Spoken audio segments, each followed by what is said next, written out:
Welcome to Suman TV. నేను మీ Suman TV. నాకు MBBS చదవాలి అనుకునేటువంటి వాళ్ళకి అతి తక్కువ ఖర్చుతో చేసేయాలి అంటే Georgia is the best place అని చెప్పేసి అంటూ ఉన్నారు.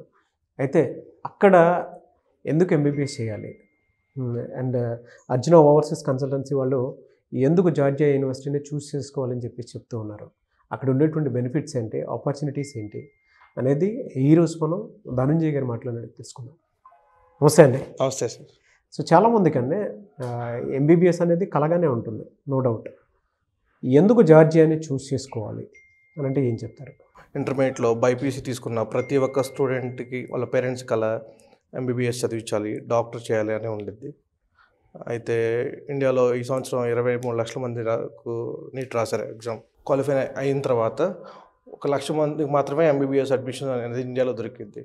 రిమైనింగ్ 22 లక్షల మందికి క్వాలిఫై అయినా అవ్వకపోయినా వాళ్ళకి డాక్టర్ అవ్వాలనేది ఒక కలగానే మిగిలిపోయింది. వీళ్ళకి ఇంకా డాక్టర్ అవ్వాలంటే, ఎంబీబీఎస్ చదవాలంటే అవకాశాలు వేరే కంట్రీస్లో ఆప్షన్స్ ఉంటున్నాయి. చాలామంది పేరెంట్స్కి ఏంటంటే అది అవేర్నెస్ ఉండదు, ఎక్కడ చదవాలి ఏంటి అనేది. అలాంటప్పుడు ఎందుకు జార్జియాని చూస్ చేసుకోవాలి ఎంబీబీఎస్ కోసం వేరే కంట్రీస్తో కంపేర్ చేసి చూస్తే? వేరే కంట్రీస్తో అంటే ఎంబీబీఎస్ అబ్రాడ్ అనేది బాగా ఫేమస్ అండి. ఇప్పుడు చాలామందికి తెలుసు, చైనా, ఫిలిప్పైన్స్, ఈ కంట్రీస్లో ఎక్కువ అంటే జనాలకి ఎక్కువ ప్రజలకు తెలిసిన కంట్రీస్లో ఇవి 2 ఎక్కువ ఉంటాయి. అంటే లాస్ట్ ఈ పాండమిక్ అప్పుడు కోవిడ్ తర్వాత చైనా ఎక్కువ మంది ఎంబీబీఎస్ తీసుకోవడానికి ఇంకా ఆగిపోయినట్టే. ఫిలిప్పైన్స్ ఇంతకుముందు 6 years ఎంబీబీఎస్ ఉండేది. ఫిలిప్పైన్స్లో మొన్న ఎన్ఎంసీ కొత్త నామ్స్ వచ్చాయి. 4 years డిగ్రీ అనేది వ్యాలిడ్ కాదు, కంపల్సరీ కూడా ఎంబీబీఎస్ ఒక 54 months ఉండాలి, అలాగే ఒక 12 months ఇంటర్న్షిప్ ఉండాలని చెప్పేసి ఎన్ఎంసీ కొత్త రూల్స్ పెట్టింది. ఇక్కడ ఫిలిప్పైన్స్లో ఏంటంటే మనకి ఇక్కడ 12th తర్వాత ఎంబీబీఎస్ ఉంటే అక్కడ 10th తర్వాత ఏదైతే ఇంటర్మీడియట్ ఉంటుందో అక్కడ ఇంటర్మీడియట్ కూడా కలిపి కంటిన్యూ చేస్తారు. So only 4 years degree, 4 years degrees అనేది వ్యాలిడ్ కాదు ఫిలిప్పైన్స్లో. ఇంకా ఉక్రెయిన్, కజకిస్తాన్, రష్యా ఇట్లా చాలా కంట్రీస్ ఉన్నాయి. వీటిలో జార్జియా ఎందుకు నేను చెప్తున్నానంటే, ఈ కంట్రీస్లో ఈ ఉక్రెయిన్, రష్యా వీటిలో వార్ జరిగినప్పుడు కూడా ఎక్కువ మంది పిల్లల్ని ట్రాన్స్ఫర్ తీసుకుని, అంటే వాళ్ళ భవిష్యత్తు మధ్యలో ఆగిపోకూడదని చెప్పేసి తీసుకున్న country Georgia. And second thing ఏంటంటే, ఏదైనా ఒక స్టూడెంట్ మెడికల్ యూనివర్సిటీ నుంచి ట్రాన్స్ఫర్ అవ్వాలంటే అట్లీస్ట్ 3rd semester నుంచి ట్రాన్స్ఫర్ అవ్వాల్సి వస్తుంది. అది కూడా పట్టించుకోలేదు జార్జియాలో. ఎస్సీ యూనివర్సిటీ, జార్జియా నేషనల్ యూనివర్సిటీ అంటారు. ఇంకా చాలా యూనివర్సిటీస్, ఆల్టే యూనివర్సిటీ కానీ, అకాకి కానీ, అవిసేనా యూనివర్సిటీ ఉంది, ఈడబ్ల్యూ, ఇట్లా ఈ యూనివర్సిటీస్ అన్నీ కూడా ట్రాన్స్ఫర్స్ని యాక్సెప్ట్ చేశారు. అండ్ అక్కడ జార్జియాలో ఏంటంటే ఇప్పుడు ఈ వార్ ఇవన్నీ ఏం లేవు. పైగా 3rd safest country అని చెప్పేసి ఎప్పటి నుంచో పేరు. సేఫ్టీ, సెక్యూరిటీలో కూడా సేఫ్టీ పరంగా నెంబర్ 1 అండి జార్జియా. ఎందుకంటే మేల్, ఫీమేల్ దాన్ని పక్కన పెడితే 24 hours నైట్ టైం ఏ టైంలో అయినా సరే ఆడపిల్లలు బయట తిరగలుగుతారు, ఇబ్బంది ఏం లేదు. పోలీసులు చాలా స్ట్రిక్ట్ ఉంటారు. ఇక్కడ క్లైమాటిక్ కండిషన్స్ ఎలా ఉంటాయండి? అక్కడికి వెదర్ ప్యాటర్న్ సూపర్ ఉంటుందండి, అన్ప్రెడిక్టబుల్ ఏం కాదు. మనకి ఆల్మోస్ట్ బెంగళూరు క్లైమేట్ కండిషన్స్ ఉంటాయి. ఓకే, ఈజీగా సర్వైవ్ అవుతారు పిల్లలు. ఓన్లీ ప్రాబ్లం ఏముంటుందంటే ఫుడ్ ఒకటి. అక్కడ ఎవ్రీ యూరోపియన్ కంట్రీలో కానీ, యూఎస్లో కానీ, యూకే వాళ్ళ ఫుడ్, వాళ్ళ కల్చర్ డిఫరెంట్ ఉంటుంది. ఆ ఫుడ్ మనం ఎప్పుడూ తినలేము. అందుకని మేము అర్జున ఓవర్సీస్ నుంచి ఏం ప్రొవైడ్ చేస్తున్నామంటే, బెస్ట్ సర్వీస్ ఏమి ఇవ్వగలుగుతామంటే ఫుడ్ అండ్ అకామిడేషన్. అక్కడ అకామిడేషన్కి వచ్చేసరికి మంచి మంచి హోటల్స్ అనమాట, 5 star హోటల్స్ తీసుకుంటున్నాం. హోటల్స్ కంప్లీట్గా తీసుకొని కింద మొత్తం ఒక ఫ్లోర్ అంతా కిచెన్ సెటప్ చేసి, ఇక్కడ మనకు సౌత్ ఇండియన్ కుక్సే, మన తెలుగు రాష్ట్రాల నుంచే కుక్స్ని తీసుకెళ్ళి అక్కడ వీళ్ళకి మార్నింగ్ బ్రేక్ఫాస్ట్, మధ్యాహ్నం లంచ్, ఆఫ్టర్నూన్ డిన్నర్ 3 పూట్ల పిల్లలకి కావాల్సిన భోజనం అనేది తెలుగు భోజనం దొరుకుతుంది. అక్కడ మనం దొరుకుతుంది, మనం ఏర్పాటు చేస్తున్నాం. యాక్చువల్గా ఇక్కడ ఇండియన్ మసాలాలు ఇవన్నీ దొరకవు, కానీ మనం ఇక్కడ నుంచి అన్ని పంపించి అక్కడ ఏర్పాటు చేస్తున్నాం. ఎందుకంటే వీళ్ళు వెళ్ళి పిల్లలు చాలా చిన్నపిల్లలు అండి, ఇంటర్మీడియట్ పిల్లలు అంటే ఆల్మోస్ట్ వాళ్ళకి ఇంకా సరిగా తెలియదు. పేరెంట్స్కి ముఖ్యంగా వాళ్ళ సేఫ్టీ, సెక్యూరిటీ ఇంపార్టెంట్. తర్వాత స్టడీ, ముందు అక్కడికి వెళ్ళి సర్వైవ్ అవ్వాలి కదా. అక్కడ ల్యాబ్స్ కానీ లేదంటే కాలేజ్ అట్మాస్ఫియర్ కానీ బాగుంటాయండి. ల్యాబ్స్ యాక్చువల్లీ ప్రతి యూనివర్సిటీలో ల్యాబ్స్ ఉన్నాయి. ఇప్పుడు నేను ఏదైతే ప్రమోట్ చేస్తున్నానో అర్జున ఓవర్సీస్ ఏదైతే ఆథరైజేషన్ ఉన్న యూనివర్సిటీస్ ఉన్నాయో అన్ని యూనివర్సిటీస్ కూడా ల్యాబ్స్ ఉన్నాయి. అలాగే క్లినికల్ రొటేషన్స్కి ఓన్ హాస్పిటల్స్ ఉన్న యూనివర్సిటీస్ ఇవి అన్నీ ఓన్ హాస్పిటల్స్ లేకపోతే టైప్ ఉన్నాయి. ప్రతి ఒక్క యూనివర్సిటీకి కూడా ఓన్ హాస్పిటల్ ఉంది. అలాగే బయట ఒక 5-6 హాస్పిటల్తో టైప్ అయి ఉంది. ఓకే. అండ్ సెకండ్ థింగ్ ఏంటంటే, జార్జియాలో పిల్లలు అసలు ఆ కంట్రీ సర్వైవ్ అవుతుంది స్టూడెంట్స్ మీద, ఇండియన్ స్టూడెంట్స్ మీద, ఇండియన్ మెడికల్ స్టూడెంట్స్. సెకండ్ అంటే అది టూరిస్ట్ కంట్రీ, ఎక్కువ మంది టూరిస్ట్ వస్తూ ఉంటారు. దానికి మెయిన్ ఇన్కమే మెడికల్ స్టూడెంట్స్. మరి ఎలా అండి, అంటే ఎడ్యుకేషన్ ఎందులో టీచ్ చేస్తారు? కంప్లీట్ ఇంగ్లీష్ ఉంటుందా, లోకల్ లాంగ్వేజ్ ఉంటుందా? చాలా కంట్రీస్లో ఫస్ట్ చెప్పరు, కన్సల్టెంట్స్ ఎవరు చెప్పరు, నేను ఓపెన్గా చెప్తున్నాను. ఫస్ట్ 1 year అనేది చాలా కంట్రీస్లో వాళ్ళ లాంగ్వేజే ఉంటుంది, ఆ తర్వాత ఎంబీబీఎస్ స్టార్ట్ అవుతుంది. ఫస్ట్ ఆ లాంగ్వేజ్ పాస్ అయిన తర్వాత ఎంబీబీఎస్ వెళ్తారు. కానీ జార్జియాలో అలా కాదు, వీళ్ళకి స్టార్టింగే వీళ్ళు డైరెక్ట్గా ఎంబీబీఎస్లోనే అడ్మిషన్ తీసుకుంటారు. జార్జియన్లో టీచ్ చేయరండి, జార్జియన్ ఒక లాంగ్వేజ్, ఆ లాంగ్వేజ్ అనేది వీళ్ళకి ఒక సబ్జెక్ట్ ఫస్ట్ ఇయర్లోనే ఉంటుంది, ఈజీగా పాస్ అవ్వచ్చు. వీళ్ళకి టీచింగ్ అంతా కూడా ఇంగ్లీష్లోనే ఉంటుంది, మీడియం ఆఫ్ ఇన్స్ట్రక్షన్ అనేది ఇంగ్లీష్లోనే ఉంటుంది వీళ్ళకి, జార్జియన్లో ఉండదు. కాకపోతే జార్జియన్ ఒక సబ్జెక్ట్ కంపల్సరీ పాస్ అవ్వాల్సిందే, అది అన్ని సబ్జెక్టులతో పాటు.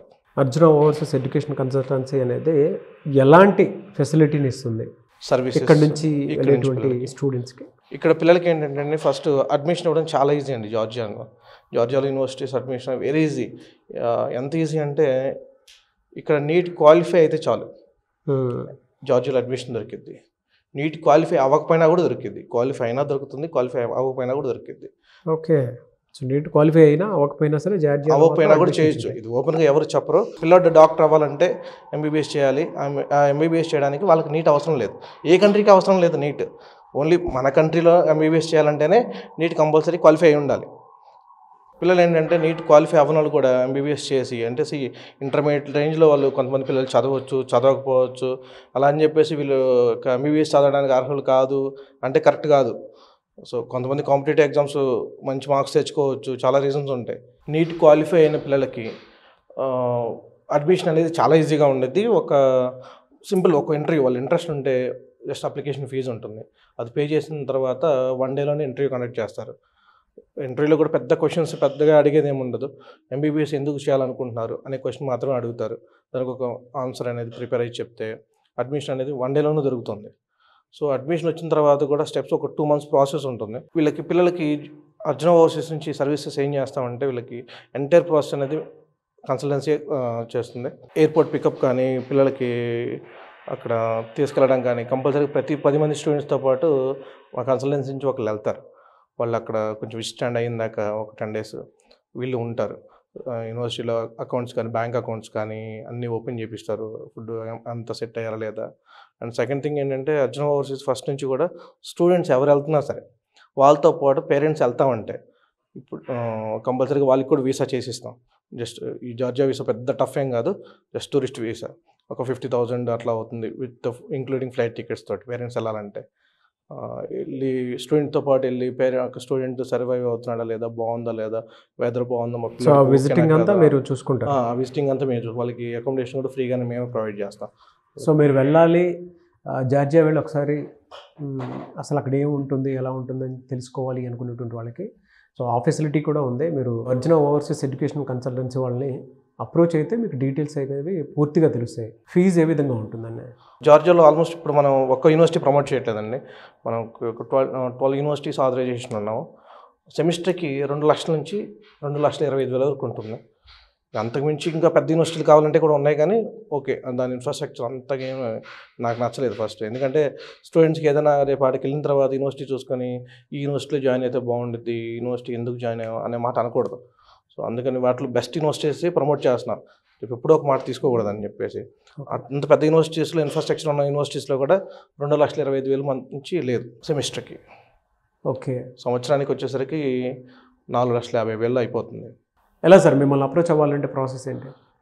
ఇక్కడ మనకి బ్రాంచెస్ ఉన్నాయండి, విజయవాడ హెడ్ ఆఫీస్ ఉంది, ఇక్కడ హైదరాబాద్ వాయిపూరిలో ఇంకో బ్రాంచ్ ఉంది, గుంటూరు బ్రాంచ్ ఉంది, నెంబర్ ఉంది, ఈమెయిల్ ఐడి నెంబర్ ప్రొవైడ్ చేస్తాం.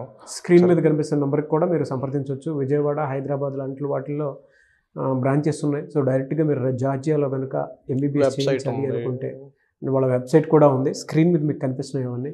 దానికి మీరు ఏ విధంగా సరే మీరు అప్రోచ్ అవ్వచ్చు. అండ్ ఫస్ట్ ఒకసారి డీటెయిల్స్ కనుక్కోండి, దాన్ని బట్టి మీకు ఒక అవగాహన వస్తుంది. అండ్ వాళ్ళు కూడా పేరెంట్స్ని అక్కడికి తీసుకువెళ్ళి, స్టూడెంట్స్ని అక్కడికి తీసుకువెళ్ళి ఒక విజిట్ అయితే ఉంటుందని చెప్పేసి చెప్తూ ఉన్నారు. మీకు నచ్చితేనే అక్కడ జాయిన్ అవ్వచ్చు. మీరు ఫస్ట్ కౌన్సిలింగ్ తీసుకుంటే పేరెంట్స్కి ఒక అవగాహన వస్తుంది. ఇది కంప్లీట్ సర్వీస్ ఓరియంటెడ్ అండి, కన్సల్టెన్సీ నేమే అది అర్జున ఓవర్సీస్ ఎడ్యుకేషన్ సర్వీసెస్ అనేది. సో పేరెంట్స్కి ఎంబీబీఎస్కి పిల్లలు బయట పంపించుకోవాలంటే ఇంట్రెస్ట్ ఉన్నా లేకపోయినా ఫస్ట్ నాలెడ్జ్ అయితే ట్రాన్స్ఫర్ చేస్తాం, షేర్ చేస్తాను. ఎనీవేస్ థ్యాంక్ యూ అండి, thank you so much Dhananjay గారు.